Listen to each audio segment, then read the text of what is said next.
before we start, we'll also give some time for the others. And அதுக்கு முன்னாடி நம்மளே கொஞ்சம் ஆக்டிவேட் ஆகிப்போம். எத்தனை பேர் காலையில் 6 மணிக்கு முன்னாடி இன்றைக்கி எழுந்தீங்க? It's just a Q&A session மாதிரி. நான் கொஷின்ஸ் கேட்பேன், நீங்கள் சேட்டில் ஆன்சர் கொடுங்க.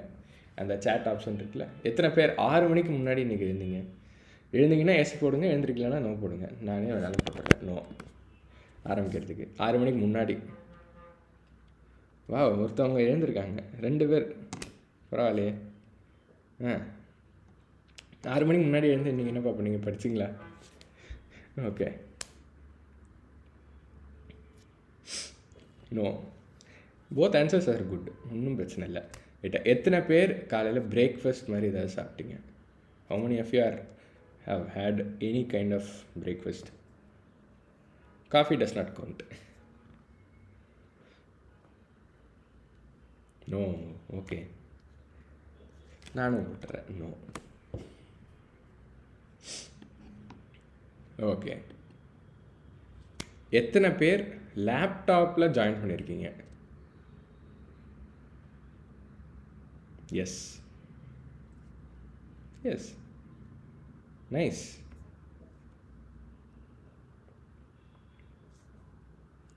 நோ, ஓகே, நானும் போட்டுறேன் எஸ் அப்படின்ட்டு. எத்தனை பேர் ஒரு நோட் புக் பென் மாதிரி பக்கத்தில் வச்சுருக்கீங்க? Notebook pen.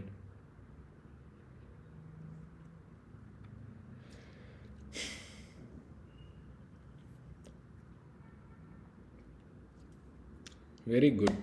Okay, you have notebook and pen. Okay, உங்களுக்கு ஆல்ரெடி இந்த ஓரியன்டேஷன் செஷன் எப்படின்னு போகும்னு தெரிஞ்சிருந்தால் ஓகே, பட் தெரியல அப்படின்னா simple thing. What we are going to do is how you should be approaching your ப்ரிப்பரேஷன்ங்கிறது பார்க்க போகிறோம். கிளாஸஸ் எப்படி இருக்க போகுது அப்படிங்கிற ஒரு அப்ரோச் பார்க்க போகிறோம். Then if you have any questions in general அதை டிஸ்கஸ் பண்ண போகிறோம். அதுக்கு முன்னாடி அங்கங்கே share some stories and insights that I have. Right, this is how we normally do this. Okay, okay, எத்தனை பேர் குரூப் 1, எத்தனை பேர் குரூப் 2? இதில் பாதி பேர் இன்னும் வரவே இல்லை, ஜாயின் பண்ணவே இல்லை. காலையில் 7 மணிக்கு வச்சதுக்கே இப்படி, நாலுலேருந்து கிளாஸ் 6 மணிக்கு என்ன போதோ. எத்தனை பேர் ரெகுலராக காலையில் எழுந்து பழக்கம்? இந்த மெசேஜுக்கு இனஃப் ஆஃப் குரூப் 1, குரூப் 2. எத்தனை பேர் ரெகுலராக காலையில் எழுந்திருக்கிறீங்க இந்த past 1 week? No, no, yes. காலைல எல்லோரும் எழுந்திருப்பாங்க, அதாவது சீக்கிரமாக எழுந்திருக்கிறது தான் சொல்கிறோம். காலைல எல்லாருமே எழுந்திருப்பாங்க, சீக்கிரமாக எழுந்திருக்கிறது தான். ஓகே,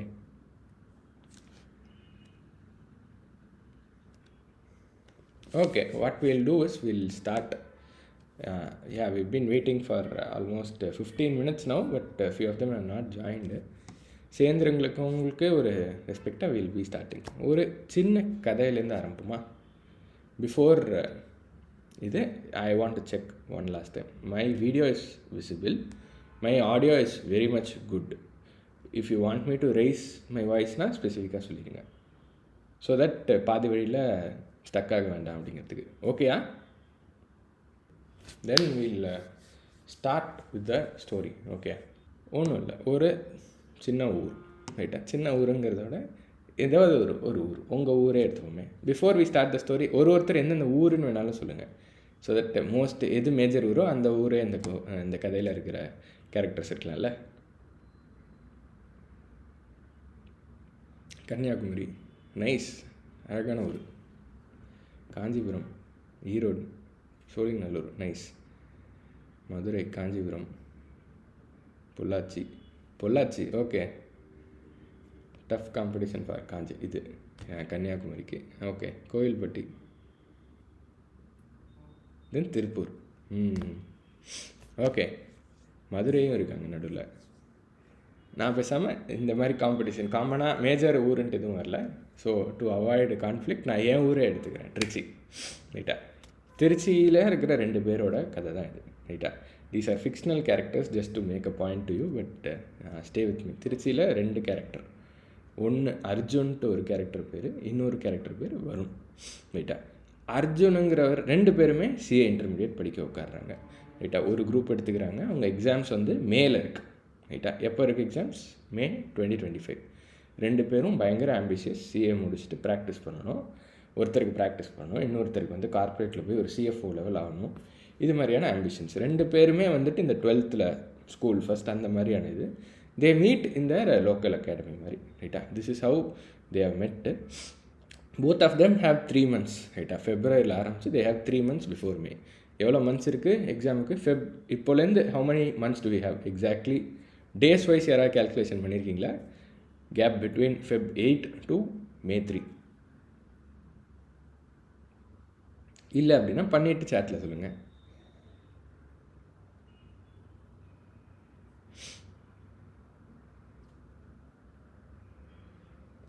Feb 8 to May 3 இருக்கிற days 84 days. Wow, nice.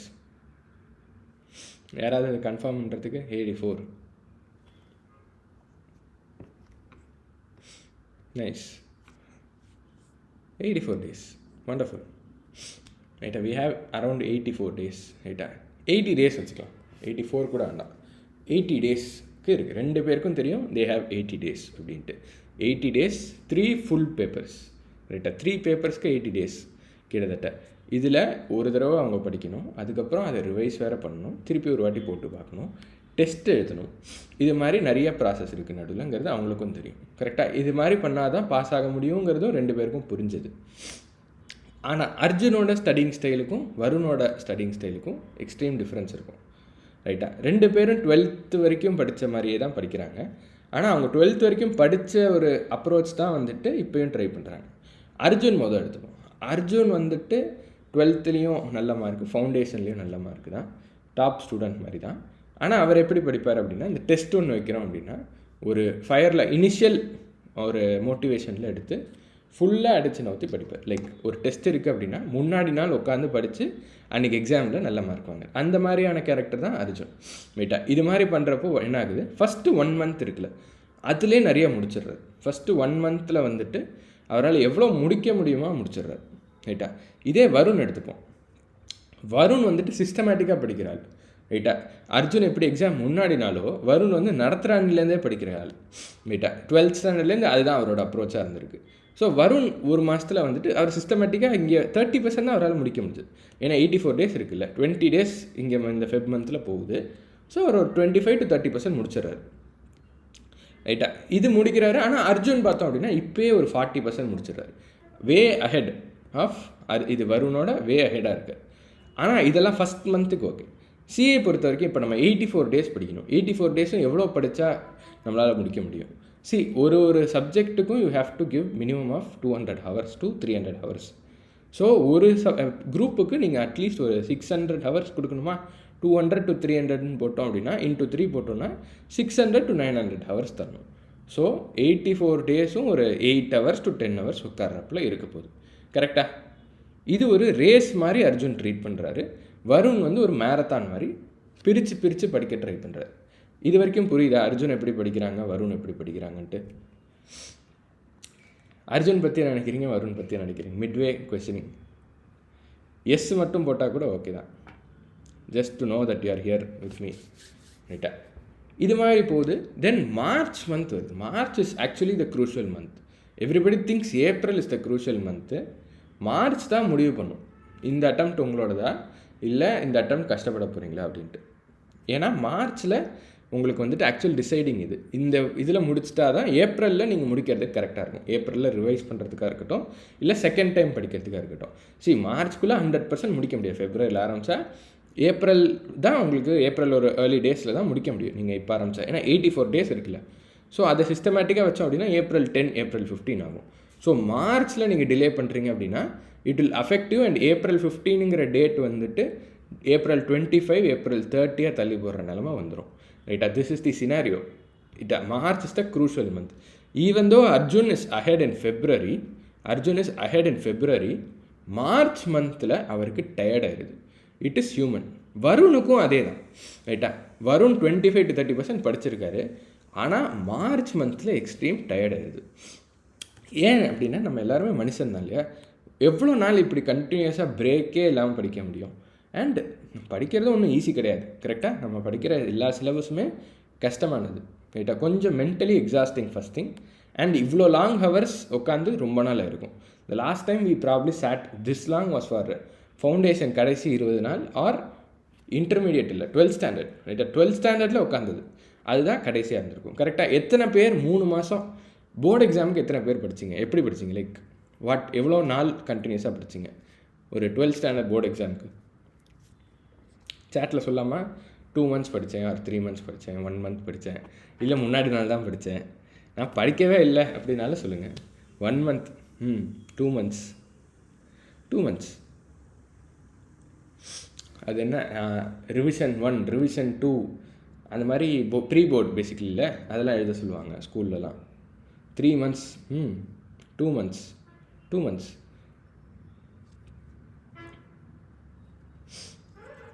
R இப்போ ஃபவுண்டேஷனுக்கு தான் நீங்கள் நிறைய படிச்சிங்கன்னா அது கூட சொல்லலாம் 2 months. ஸோ இந்த மாதிரி படிக்கிற டைமே வந்துட்டு உங்களுக்கு புதுசு. கரெக்டாக 2 பேருக்கும் புதுசு, அர்ஜுனுக்கும் புதுசு வருணுக்கும் புதுசு. அண்ட் எக்ஸாஸ்ட் ஆகும். 12th ஸ்டாண்டர்டில் வந்துட்டு வருஷம் ஃபுல்லாக நீங்கள் அதை ஒரு தடவை படிச்சிருப்பீங்க. ஆனால் இங்கே வந்துட்டு இப்போ தான் எடுக்கிறீங்க ரைட்டாக, 2 பேரும் இப்போ தான் ஃப்ரெஷ்ஷாக எடுக்கிறாங்க. ஸோ டயர்டு ஆக தான் ஆகும் ரைட்டா.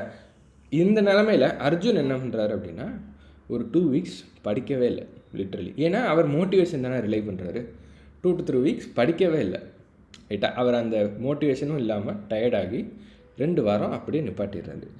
இதே மாதிரி போகுது. மார்ச் கடைசி வரைக்கும் மோட்டிவேஷன் ரொம்ப பிக்கப் ஆகலை, கொஞ்சம் கொஞ்சமாக படிக்கிறார். So at the end of March mid அவர் வந்து 40% 50% தான் முடிச்சிருக்கார் மொத்த சிலபஸில். இதே வருண் எடுத்துப்போம். வருணுக்கும் டயர்ட் ஆகுது, வருணுக்கும் எக்ஸாஸ்ட் ஆகுது, வருணுக்கும் செம்ம கடுப்பாக இருக்குது. ஏன்னா இதுதான் அவங்களுக்கும் ஃபஸ்ட் டைம். ஆனால் வருண் பண்ண ஒரே ஒரு விஷயம், இந்த எக்ஸாம்ஸை ஒரு ரேஸ் மாதிரி ட்ரீட் பண்ணாமல் ஒரு மேரத்தான் மாதிரி ட்ரீட் பண்ணார். இது மாதிரி மேரத்தான் மாதிரி. ரேஸுக்கும் மேரத்தானுக்கும் என்ன டிஃப்ரென்ஸ்? ஒரு வார்த்தையில் சொல்லலாம் இல்லை ஒரு 2 லைனில் சொல்லலாம், சேட்டில் சொல்லாமா? ரேஸுக்கும் மேரத்தானுக்கும் என்ன டிஃப்ரென்ஸ்?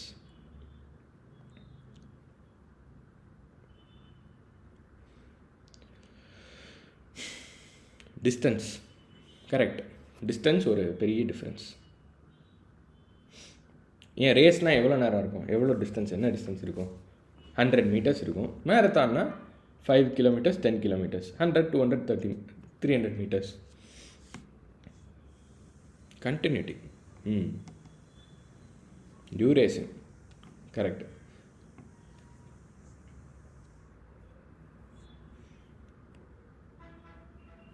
என்டியூரன்ஸ், ஸ்பீடு இருக்கணும். கரெக்டாக, இதுதான் டிஃப்ரென்ஸ். ரேஸுங்கிறது ஒரு ஜம்ப் ஆஃப் மோட்டிவேஷன் தான். 100 meters 200 meters 300 meters இந்த ஒரு ஜம்ப் ஆஃப் மோட்டிவேஷனில் தான் ரேஸ் போகும் ரைட்டா. ரேஸுங்கிறது is a 200 300 meter sprint. Race is also okay in our preparation. ரேஸுங்கிறது எப்போ வரும் அப்படின்னா இந்த எக்ஸாமுக்கு ஒரு வாரத்துக்கு முன்னாடி, இல்லை ஒரு ப்ரிப்பரேஷனில் ஒரு டெட்லைன் இருக்கும்போது. பட் நம்ம normally what you should be doing is a marathon. மேரத்தான்ங்கிறது என்ன? லாங் டிஸ்டன்ஸ் ஓடுறோம், 10 kilometers 12 kilometers. அது மாதிரி இங்கே என்ன சொன்னேன், ரேஸுக்கு 1 week 2 weeks can be a race deadline ரைட்டா. மேரத்தான்ங்கிறது 3 months டெட்லைன். நீங்கள் மேரத்தான் ஓடுறவங்கலாம் பார்த்தீங்க அப்படின்னா எப்படி பண்ணியிருப்பாங்க அப்படின்னா ஒரே மாதிரி ஓடுவாங்க, ஒரே ஸ்பீடு. அதுலேயும் ஒரு இடத்துல ஏற்றுவாங்க. ஃபஸ்ட்டு 1 kilometerக்கு லைக் ஃபஸ்ட்டு 2 kilometers இந்த ஸ்பீடில் தான் ஓட போகிறேன், இன்னொரு 2 kilometers கொஞ்சம் வேகம் ஏற்றுவேன், அடுத்த 2 kilometers திருப்பி கொஞ்சம் ஆவரேஜுக்கு கொண்டு வருவேன். இந்த மாதிரி ஒரு ஆவரேஜுக்கும் அப் அண்ட் டவுன் 10-20% ஏற்றிக்கிட்டே இருப்பாங்க, ஏற்றுவாங்க குறைப்பாங்க ரைட்டா. இந்த கண்டினியூட்டி, மேர்சி சொன்னாப்பில் கண்டினியூட்டி கொண்டு வருவாங்க. ஏன் அப்படின்னா they have to run for the entire long distance. கரெக்டாக 10 kilometersக்கு ஓடணும் இன்னும் ஆவரேஜ் ஸ்பீடு ரைட்டா. ஒரு இதுக்கு மட்டும் ஸ்பைக். ரேஸ்னால் என்ன பண்ணுவாங்க, 300 metersக்கு வேகமாக ஓடிடுவாங்க ரைட்டா. 100 metersோ 300 metersோ. அதே இதை மேரத்தான் பண்ணாங்க அப்படின்னா ஃபஸ்ட்டு 1 kilometer கூட முழுசாக வந்துட்டு ஸ்பீடாக முடிக்க முடியாது. அவங்களுக்கு எனர்ஜி ட்ரெயின் ஆகிடும் ரைட்டா. எனர்ஜி வந்துட்டு ஒரே அழுத்துறது. எவ்வளோ மைலேஜ் கான்செப்ட் தெரியுங்களா, வண்டிக்கு மைலேஜ் எப்படி இருக்கும் அப்படின்னா ஒரேடியாக அந்த 0 to 100 வேகமாக எவ்வளோக்கு எவ்வளோ அழுத்துறீங்களோ மைலேஜ் குறையும் ரைட்டா. ஆவரேஜ் ஸ்பீடில் அந்த ஒரு மெயின்டைன் பண்ணிக்கிட்டே வரீங்க, ஆவரேஜ் வண்டியோட கேப்பபிள் ஸ்பீடில் மெயின்டைன் பண்ணிக்கிட்டே வந்தீங்கன்னா மைலேஜ் ஜாஸ்தியாக இருக்கும். என்ன தான் உங்களுக்கு என்ஜின் கெப்பாசிட்டி, அது பெட்ரோல் டேங்க் கெப்பாசிட்டி இருந்தாலும் மைலேஜ் ஜாஸ்தியாக இருந்தால் மட்டும்தான் உங்களால் லாங்கர் டியூரேஷன் போக முடியும். அதுக்கு பேர் தான் என்டியூரன்ஸ். நிதின் கரெக்டாக சொன்னார்ல, என்டியூரன்ஸ் தான் இங்கே மைலேஜ். அவங்க ரேஸ் போகிறதா இருந்தாலும் சரி, இல்லை மேரத்தான் போகிறதா இருந்தாலும் சரி, அந்த என்டியூரன்ஸ் பில்ட் ஆகணும் அப்படின்னா they have to run at a consistent speed. புரிஞ்சுதா இந்த டிஃப்ரென்ஸ் என்னன்ட்டு? ரேஸுக்கும் மேரத்தான் ஓடுறதுக்கும் ஆன என்டையர் கேம் புரிஞ்சுதா? இதே தான் வருண் பண்ணார். ஈவந்தோ நீங்கள் பார்த்துருப்பீங்க ஃபஸ்ட்டு மந்த் எவ்வளோ அர்ஜுன் 40% ஆஃப் சிலபஸ் முடிச்சிட்டாரு. வருண் வந்துட்டு ஒரு 30% 25% தான் முடிச்சிருந்தார். ஆனால் வருண் வந்துட்டு ஒரு ருட்டீன் வச்சுருந்தார். ருட்டீன்னா என்ன? காலையில் இந்த டைமுக்கு தான் நான் டெய்லி எழுந்திருக்கிறேன். ருட்டீன்கிறது ஒரே விஷயத்த டெய்லி பண்ணுறது. அது எக்ஸ்ட்ரீம் நல்லதாக இருக்கணும். இல்லை, அர்ஜுன் படிக்கும்போது ஒரு நாள் 3 மணி நேரம் தூங்கிட்டு ஃபுல்லாக அடிச்சு நோற்றி படிப்பார். ரைட்டாக டெய்லி 4 o'clock அந்த டைமில் மட்டும் 4 o'clock எழுந்திருக்கிறேன் அந்த மாதிரி பண்ணி படிப்பார். வருண் அப்படி இல்லை. வருண்கிறவர் என்ன பண்ணுவார் அப்படின்னா, நான் 6 மணிக்கு தான் எழுந்திருக்கிறேன்னா 6 மணிக்கு தான் படிக்க உட்காடுறேன், ஆனால் அதை தினமும் பண்ணுறேன் அப்படிங்கிறாரு. ரைட்டாக தினமும் அதே டைமை மெயின்டைன் பண்ணி படிக்கிறாரு. கன்சிஸ்டண்ட்டாக ஒரே விஷயத்தை திருப்பி திருப்பி பண்ணுறது. அது பண்ணுறப்ப என்ன வரும்னா ஒரு ஆட்டோ பைலட் செட் ஆகிடும். இந்த சினாரியோவில் உங்களுக்கு நீங்கள் அந்த ஒரு விஷயத்தை டெய்லி எழுந்தோடனே பல் தேய்க்க போகிறீங்கல்ல, அது எப்படி போகிறீங்க இப்போது யோசிச்சு போகிறீங்களா? கான்ஷியஸாக பண்ணல. அது நம்ம பண்ணுறதே வந்துட்டு நமக்கு இத்தனை வருஷமாக பழகிருக்கு, எழுந்தோடனே இதெல்லாம் தான் பண்ணணும் அப்படின்ட்டு. ஸோ அதே மாதிரி ஒரு ருட்டீன் செட் ஆகுது அப்படின்னா even in your good days, even in your bad days, without thinking too much about what to do, you will automatically go and start studying. ரைட்டா? அந்த ஒரு ருட்டீன் ஃப்ரேம் ஆயிடுது. ஒரு இப்படி தான் படிக்கணுங்கிற ஷெட்யூலும் ஃப்ரேம் ஆயிடுது. இதில் படிக்க உட்கார்றாரு. மார்ச் மாதம் எண்டில் வருண், ரைட்டா, Varun has finished 65% of the syllabus. இதே ரேட்டில் க்ரோயிங் ரேட்டில் படிக்கிறாரு. 65% to 70% ஆஃப் த சிலபஸ் முடிச்சிடுறாரு. வேற அர்ஜுன் வந்து இப்போ தான் பாதியே தொட போகிறார். நீங்கள் நினைக்கலாம் 50 எங்கே இருக்குது 75 எங்கே இருக்குன்னு. அதுக்கப்புறம் ரிவைஸ் பண்ணணும். ரைட்டா? அவங்க ப்ரிப்பரேஷன் சைக்கிளில் சொல்கிறேன், நாட் ஜஸ்ட் சிலபஸ் பர்சன்டேஜ், அவங்க ப்ரிப்பரேஷன் சைக்கிளில் இவ்வளோவில் இருக்காங்க. ரைட்டா? அதுக்கப்புறம் திருப்பி படிக்கணும். ப்ளஸ் இன்னொன்று என்ன அப்படின்னா, விட்டுட்டு திருப்பி எடுக்கிறது ரொம்ப கஷ்டம். ரைட்டா? கன்சிஸ்டண்ட்டாக போகிறது ஈஸி, விட்டுட்டு திருப்பி பாதி வழியில் திருப்பி ஃபஸ்ட்லேருந்து எடுக்கிறது ரொம்ப கஷ்டம். அந்த ஒரு எனர்ஜி போகிறது. அதுக்கே கன்சிஸ்டண்ட்டாக போயிட்டுருக்கிறது ரொம்ப ஈஸியர். இந்த கன்சிஸ்டண்ட்டாக போகிறதுலையும் வருணுக்கும் டெய்லி ஏதாச்சும் ஒன்று வந்திருக்கும். நாட் எவ்ரிடே ஒரு பர்ஃபெக்ட் டேவாக அமையாது. ரைட்டா? மனுஷன் தானே, நம்ம எல்லாருமே ஹியூமன்ஸுங்கிறப்பில் வருணுக்கும் இந்த மாதிரி ஏதாச்சும் தடங்கள் வந்திருக்கும். இன்றைக்கி சரியாக போயிருக்காது, எந்த சமயமே கரெக்டாக வந்திருக்காது, இது மாதிரி எதுவும் நடக்கும். ஆனாலும் திருப்பி அதே டைமுக்கு எழுந்து அதே டைமுக்கு இந்த 6 to 9 படிக்கிறேன், அதுக்கப்புறம் 10 to 1 படிக்கிறேன், அந்த மாதிரி ஷெட்யூல் இருந்ததுன்னா அதில் ஸ்டிக் பண்ணுறாரு. எப்படி படிக்கணுங்கிற அப்ரோச்லையும் கரெக்டாக இருக்குது. இது பண்ணுறதுல என்ன ஆகுது அப்படின்னா, அட் தி எண்ட் வந்துட்டு அர்ஜுன் இஸ் ஆல்சோ ஸ்டடிங். ரைட்டா? There is no negative ending for the story. ரைட்டா? Arjun is also studying. என்ன பண்ணுறாங்க அப்படின்னா, ஏப்ரல் 10லேருந்து உட்காந்து கடன்னு திருப்பி, ரைட்டா, திருப்பி இந்த ஒரு 14 hours 16 hours மனுஷனே இல்லைங்கிறப்பல படிக்க உட்காந்து he completes the syllabus. ரைட்டா? he completes the syllabus. May 3 exam வருது. both of them give their best and at the end Arjun scores exact 150 and Varun scores 180 comfortably. ரைட்டா? நம்ம அந்த வார்த்தை தான் comfortably. Even though Arjun was tight, that is also an approach that most people take. But அதில் ஒரு risk இருக்குது. Arjun scored 150, he did not score 160. ரைட்டா? Varun scored 180. கம்ஃபர்டபுளாக பாஸ். எக்ஸாம் எழுதினோன்னு தெரியும் பாஸ் அப்படிங்கிறது. 3 பேப்பர்லையும் எக்ஸாம்ஷன் வாங்கி. ரைட்டா? இதுக்கு நீங்கள் பண்ண வேண்டியது வந்துட்டு கன்சிஸ்டன்ட் ருட்டீனு, டெய்லி படிக்கிறது, கன்சிஸ்டன்ட் ருட்டீன், கரெக்டான அப்ரோச்சில் படிக்கிறதுக்கு, அப்புறம் டெஸ்ட் எழுதி பார்க்குறது. ஈவன் தோ உங்களுக்கு டயர்டாக இருந்தாலும் இந்த 84 days வந்துட்டு is going to be crucial. Every day counts and ஒரு மணி நேரமும் நீங்கள் எஃபெக்டிவாக யூட்டிலைஸ் பண்ணணும். அதுக்கு தேவையானதெல்லாம் தான் ருட்டீனு, எப்படி படிக்கணுங்கிற அப்ரோச்.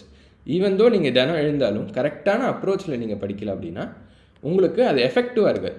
எஃபிஷியண்ட்டாக படிக்கணும் ஒன்று, இன்னொன்று எஃபெக்டிவாக படிக்கணும். எஃபெக்டிவானா இப்போ நம்ம படிக்கிறது எக்ஸாமில் அப்படியே மார்க்காக கன்வெர்ட் ஆகணும். கரெக்டாக புரியுறதா? எஃபெக்டிவ்னா என்னென்னு புரியுதா? எஃபெக்டிவ்னா புரியுதுன்னா எஸ்ன்னு சொல்லுங்கள். What I mean by effective? Okay, now you have a chance. ரைட்டா? எல்லாருமே February 8 தான் இருக்கும். ரைட்டா? May 3 இன்னும் எக்ஸாக்டாக எல்லாருக்குமே இங்கே 84 days தான் இருக்குது. Now you have a chance. Both are passing at the end. But Arjun has to take a risk. He has to pray to God மாதிரி. அதை pray to God in sense like depend on ICI to give that marks. அந்த ஒரு நெக்கில் இருக்கார். வருண் வந்து கம்ஃபர்டபுளாக pass ஆகிறாரு. 2 பேருக்கும் அந்த டிஃப்ரென்ஸே in the approach of how they think. மேரத்தான்ங்கிறதுனால பொறுமையாகவும் ஓடல. மேரத்தான்ங்கிறதுனால ஃபஸ்ட்டு மந்த் என்ன தான் 40% அர்ஜுன் முடிச்சிருந்தாலும் வருண் ஸ்டில் ஃபினிஷ்ட் 30%. 10% கம்மியாக இருந்தாலும் இந்த 30% இருந்தது. கன்சிஸ்டண்ட்டாக அந்த ஆவரேஜ் ஸ்பீடில் ஓடிக்கிட்டே இருந்தார். ரைட்டா? அதுதான் எக்ஸாக்டாக நீங்கள் எடுத்துக்க வேண்டியது. நான் இன்னும் ஸ்லோவாக எடுத்துக்கோங்க, மோட்டிவேஷன் பர்ஸ்டில் படிக்க வேண்டாங்கிறத சொல்லவே வரல. நம்ம சொல்கிறதே வந்துட்டு கன்சிஸ்டன்ட் ஸ்பீடில் போகணும், ரைட்டா? அப்போ தான் மைலேஜும் இருக்கும், நீங்கள் கடைசி வரைக்கும் போகவும் முடியும், கம்ஃபர்டபுளாக பாஸ் ஆக முடியும் வித்தவுட் எனி ரிஸ்க். இதுதான் விஷயம். இந்த ஸ்டோரியிலேருந்து உங்களுக்கோட கீ டேக்அவே என்ன? After this what will be doing is எஃபெக்டிவாக நீங்கள் எப்படி ஸ்டடி ஸ்ட்ராட்டஜிஸ் பண்ணணும், ஒரு சப்ஜெக்ட்டும் எஃபெக்டிவாக எப்படி அப்ரோச் பண்ணணும் அப்படிங்கிறத வில் பி டிஸ்கஸிங். இது வரைக்கும் சொன்னதில் what is your key takeaway? have to maintain the routine. Okay, எல்லோரும் டைப் பண்ணாமல் நான் விட மாட்டேன். Adapt and effective methods study. Correct, எஃபெக்டிவாக இருக்கணும். அட் தி எண்டு நமக்கு வேண்டியதெல்லாம் என்ன? கன்சிஸ்டன்ட் கான்ஷியஸ் எஃபர்ட்ஸ், ரைட்டா? வெறும் கன்சிஸ்டன்ட் எஃபர்ட் மட்டும் போட்டால் முடியுமா அப்படின்னு கேட்டால் சேட்லி நோ. கதவு இருக்கிற இடத்துக்கு பதிலாக பக்கத்தில் இருக்கிற செவரியே உடச்சிக்கிட்டு தட்டிக்கிட்டே இருந்தீங்கன்னா யாருக்குமே கேட்காது. கதவை தட்டினா தான் கேட்கும். கதவை தட்டினா கேட்குமா, செவரு தட்டினா கேட்குமா? கதவை தட்டினா தான் கேட்கும், ரைட்டா? ஸோ கன்சிஸ்டன்ட் கான்ஷியஸ் எஃபர்ட், கதவில் தான் தட்டுறோமா அப்படிங்கிறது பார்க்கணும். நீங்கள் படிக்கிறது கரெக்டாக இருக்கா, டெஸ்ட் எழுதி பார்க்கணும். கன்சிஸ்டன்ட் கான்ஷியஸ் எஃபர்ட், நம்ம எஃபெக்டிவாக படிக்கிறோமா, we are not fooling ourselves, right? அப்படிங்கிற கொஷின்ஸை அப்பப்போ கேட்டுக்கணும், ரைட்டா? பட் செல்ஃப் டவுட்டுங்கிறதும் வரும். இதுக்கு நடுவில் தோஸ் ஆர் போத் எக்ஸ்ட்ரீம்ஸில். ஒன்று நான் சூப்பராக படிக்கிறேன்னு நம்பிக்கிறது, இன்னொன்று நான் சுத்தமாக படிக்கலன்னு நம்புறது, ரைட்டா? இதுக்கு நடுவில் இருக்கிற பேலன்ஸ்ட் அப்ரோச், ஒரு பேலன்ஸ் கொண்டு வாங்க, ருட்டீன் கொண்டு வாங்க, ரைட்டா? டெய்லி 6 மணிக்கு நம்ம, you have no choice, almost everybody has to wake up at 6, ரைட்டா? வேக்கப் அட் 6 இல்லைப்பா, கிளாஸுக்கு உட்காரணும் 6க்கு. So for next 84 days that is going to be your routine. அதுக்கு பழகிக்கோங்க. இதில் காமனாக 2-3 பேர் பண்ணுறது பெரிய தப்பு என்னென்னா, இந்த ராவடியை உட்காந்துட்டு காலைல 6 மணிக்கு கிளாஸ் வரேன். No, this time will also be having 2 sessions in the day time, 10 to 1. It will completely affect your effectiveness, ரைட்டா? கொஞ்சம் இப்போவே கொஞ்சமாக அட்லீஸ்ட் ஒரேடியாக இந்த நைட்டு சீக்கிரமாக தூங்கிட்டு காலைல எழுந்திருக்கிறத பாருங்கள், ரைட்டா? சில பேர் என்ன பண்ணுவாங்க, 12 மணி 1 மணிக்கு தூங்கிட்டு 6 மணிக்கு எழுந்திருப்பாங்க. தட் இஸ் ஓகே, பட் அது சஸ்டைனபிளா அப்படின்னு கேட்டால் கொஞ்சம் கஷ்டம். மத்தியான நேரத்தில் தூங்கணும், அதுக்கப்புறம் எழுந்து படிக்கிறது கஷ்டமாயிடும். என்ன சொல்கிறேன், கான்ஷியஸாக இப்போவே 11 மணிக்கு க்ளோஸ் பண்ணிட்டு தூங்கணும் அப்படிங்கிற ருட்டீனை கொண்டு வாங்க. எழுந்தோடனே படிக்க உட்காரணும், எழுந்தோடனே ஃப்ரெஷ்ஷனாக போயிட்டு பாசிட்டிவாக கொஞ்சம் ஏதாச்சும் எழுதிட்டோ இல்லை பேசிட்டோ அதுக்கப்புறம் வந்து படிக்க உட்காரணும். இது மாதிரி பண்ணிங்க அப்படின்னா you will have a good start to the day. But is this going to, இது மட்டும் உங்களை வந்துட்டு பாஸ் ஆக வைக்குமா? கண்டிப்பாக இல்லை, ரைட்டா? நீங்கள் என்ன படிக்கிறீங்க, எப்படி படிக்கிறீங்க அப்படிங்கிறது தான் கீ. இது